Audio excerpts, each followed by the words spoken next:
আলামিন ডাক দিয়ে বলেন আলিফ লাম মিম আহাসিবান নাসু আইয়ুতরাকু আইয়াকুলু আমান্না ওয়া হুম লা ইফতানুন।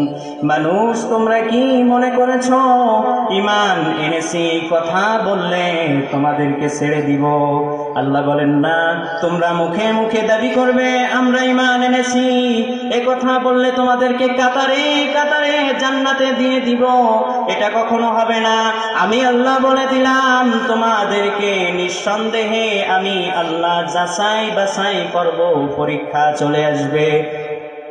রব্বুল আলামিন পরীক্ষা করবেন, ওয়ালানাবলুওয়ান্নাকুম বিশাইইম মিনাল খাউফি ওয়াল জু'i ওয়া নাকসিম মিনাল আমওয়ালি ওয়াল আনফুসি ওয়াস সামারাত।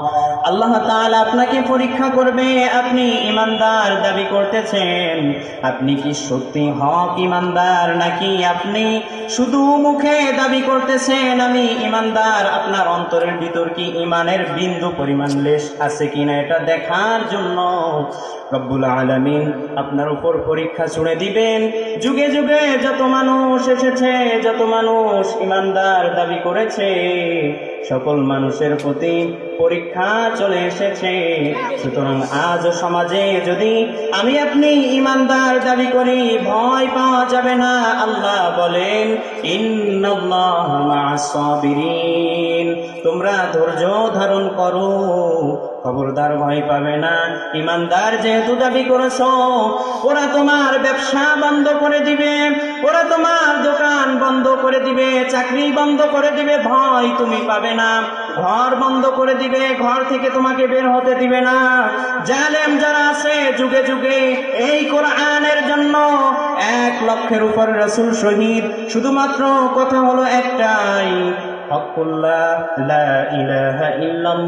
আল্লাহ এক, এক বলে স্বীকার করে নাও, আর কোন রব নাই, শুধুমাত্র আল্লাহ এক, এটা তোমাকে অন্তরে বিশ্বাস করতে হবে।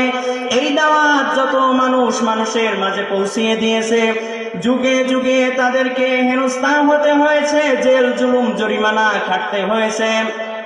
মিথ্যা অপবাদ দিয়ে আপনি ঘরে শুয়ে আছেন, সকালবেলা এসে আপনাকে বলে অমুক জায়গায় তুমি আগুন লাগিয়েছো, চলো জেলখানায় চলো, আজকে তোমাকে বন্দী করা হবে, তুমি অমুক তুমি অমুক। কারণ কারণ কারণ হলো আপনি কোরআনের স্লোগান দিয়ে দিয়েছেন, আপনি বলে দিয়েছেন আমি শুধুমাত্র কোনো মানুষকে ভয় করি না, সে যত বড় নেতা মন্ত্রী হোক না কেন, ভয় করি একমাত্র আল্লাহ, একমাত্র আল্লাহ, একমাত্র আল্লাহ।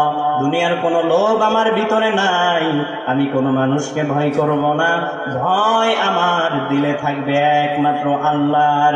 এই কথা আপনি মুখে দাবি করতেছেন নাকি আপনার অন্তরে আছে, এটা পরীক্ষা করার জন্য আল্লাহ বলেন ওয়ালানাবলুওয়ান্নাকুম বিশাইইম মিনাল খাউফ, তোমাকে ভয় দিয়ে পরীক্ষা করা হবে, ভয় চলে আসবে, প্রয়োজন হলে তোমাকে ফাঁসির কাস্তে ঝুলতে হবে, কিন্তু বিন্দু পরিমাণ বাতিলের কাছে মাথা নত করতে পারবে না।